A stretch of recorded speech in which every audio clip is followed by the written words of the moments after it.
In this video, I'm joined by Julia from Ihana Pön, and we are comparing the cons of living in Finland and Finland in general. Coming up.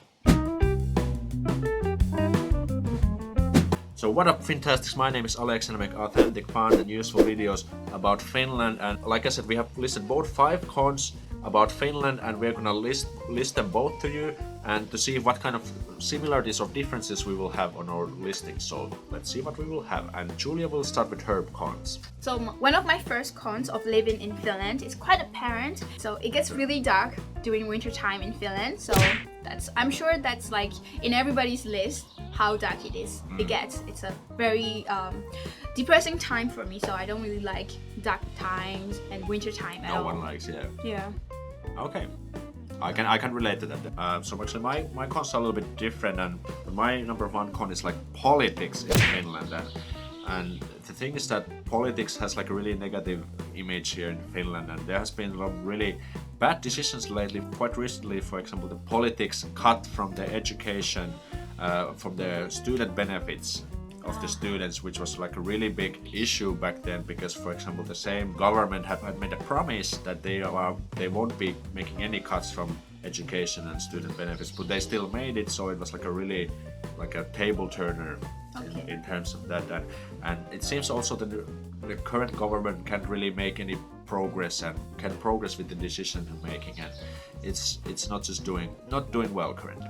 The second part, there is no Uber at all. So Uber, yeah. Yeah, so that's a really of a letdown for me, because I think the transportation here is good. There is metro, train, and a bus system, but sometimes like if you are outside until really late, there is no way for you to come back home if you don't have a car. So I think that's also, it's not good that there is no Uber. But the thing is, I've heard Uber is coming back in July. It is actually, yeah, because they are releasing the regulations of the taxi stuff in July, yeah, so we'll see how it's gonna go. Yeah, maybe I can finally stretch it off from the list when it comes back. I see. Okay, interesting. The second con I have is jealousy and envy. Like in Finland, it seems that we have this kind of mentality that you can't succeed, because if you can't succeed, then people will get like jealous to you, and you can get all kinds of like shit talk and trash talk and critique on your stuff. And if you fail, then you also get like trash and shit talk because you fail, like oh you just suck and so on. And for example, when I was at school, I was, for example, one of the reasons why I was bullied because I was getting good grades. And actually bullying is also one big problem in Finland. I have experience on that myself, and it's quite often in the news.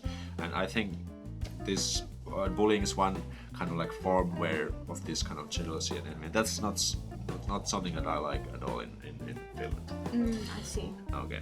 And I really liked eating a lot. I mean, most of the time, whenever I have free time, I will go out and eat with my friends. But in Finland, the type of food that I like to eat, which is like Korean barbecue and hot pot. Nice. You can really find any shop here in Finland.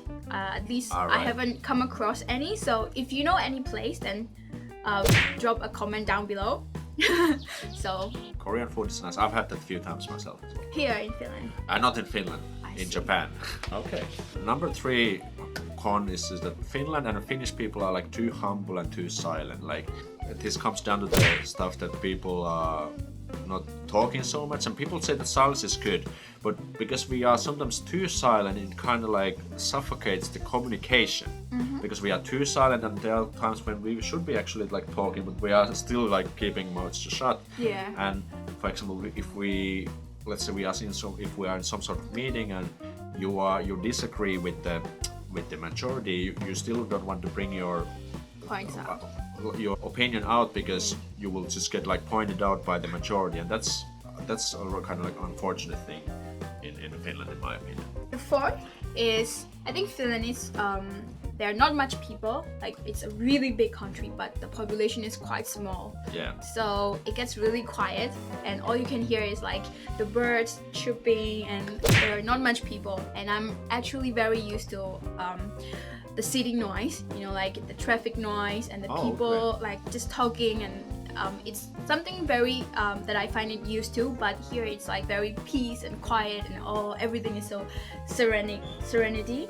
Yeah. So yeah, it's somehow I'm still adjusting to this quiet environment, but it's still, I will put it in a con list. Right, so you prefer more like busy environment. Yeah. I feel like I'm in the community if I hear more noises. Okay, wow, that's interesting. Yeah, it's a bit sad actually. Right.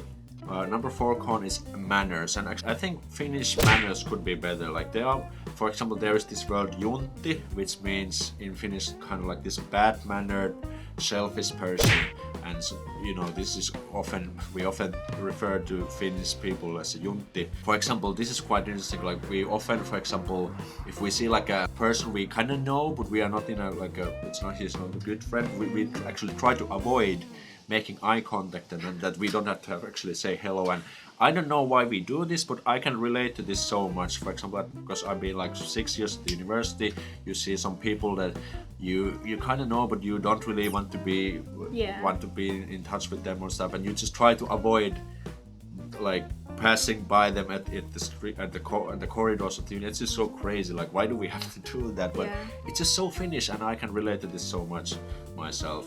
And another thing is that, for example, the customer service is not, well, it's okay, but it's not good. Let's say you are at the shop and you, for example, want to find certain product, and you ask like, hey, where is, like, let's say coffee makers? The people, the classics, hey, just go like right and then straight, and it's like on the top bottom left. Like that's bad customer service. Like what I would say is, okay, come this way, I'll show you, and would help to search the product with the sales with the customer. But this doesn't happen so often. Okay, I have something to say at this point. Yeah. I think the customer service here is quite good, actually. Oh, really? Yeah. Okay. It's really bad in Singapore. Oh, okay. Like compared to Singapore. Yeah, compared to Singapore. If you ask someone like, hey, where is this place? Then they will say, oh, read the label law. It's like, just read the direction. That's how you find it. And usually at the checkout point, they are like, they're not really interested to do their job because the pay is really low, and it's not really their task to make the customer happy at all. So when I first, experienced this Finnish customer service culture, I thought that it's really perfect. But yeah, maybe it's different because you're so used to their hospitality. Right. Yeah. Okay, interesting. Okay, so number 5 is littering. Before I moved to Finland, I lived in Singapore for 7.5 years, and a long time. Yeah, that was quite a long time. But you're not supposed to litter at all. If you're on the metro, which is the MRT, and you're not supposed to eat, you're not supposed to litter anything. But in Finland, even in the train station, people spit everywhere. Oh yeah, it's pretty bad. And people can still eat on the train and everything. So, well, I find it a bit more dirtier than like where I was from. Right. So yeah, I think the worst part is the spit. It's like, you have to avoid stepping onto them. Right. And the number 5 con I have is relations to the foreigners, or like the mindset towards foreigners. Like, in my opinion, Finns are a little bit like xenophobic, Like, for example, Finns speak quite good English and they can communicate with foreigners, but Finns could be a little bit more positive towards foreigners. I think Finns make easily generalizations about foreigners based on like some incidents. Like, for example, there was the terrorist attack in Turku some time ago, and that again made Finns like on their toes, made people more careful towards foreigners. Even there are a lot of good foreigners as well, for like Julia, for example. It's really difficult for foreign people to be successful in Finland, in my opinion. Like especially work-related stuff can be tough for foreigners, and I think Finland could maybe a little bit put more effort towards this stuff, in my opinion. Yeah, I totally agree. Okay, so we had actually a bit differences. Like, for example, I was focusing more like on the people and stuff, which I think makes sense, because some of the things that I listed here you can't really understand as a foreigner, especially if you're not living in Finland, because it's kind of like a thing that you will realize like shortly over time. And Julia had a little bit more like practical stuff, which makes sense because she's just been here just a short while in Finland, so yeah, I guess we have totally different specification on our cons list, but I guess it reflects on where we are right now, and I guess I still think it's a good list. So did you agree with our cons list. We would love to hear your thoughts in the comments section, and we actually did a pros version on Julia's channel, so make sure you go check it right after this video, and also subscribe to her channel because she also makes some pretty good Finland related videos as well. Yes. Isn't that right? Yeah, that's true. You should totally check out my video. So. Yeah. Okay. So thanks for checking out this video. See you in the next video. So moro.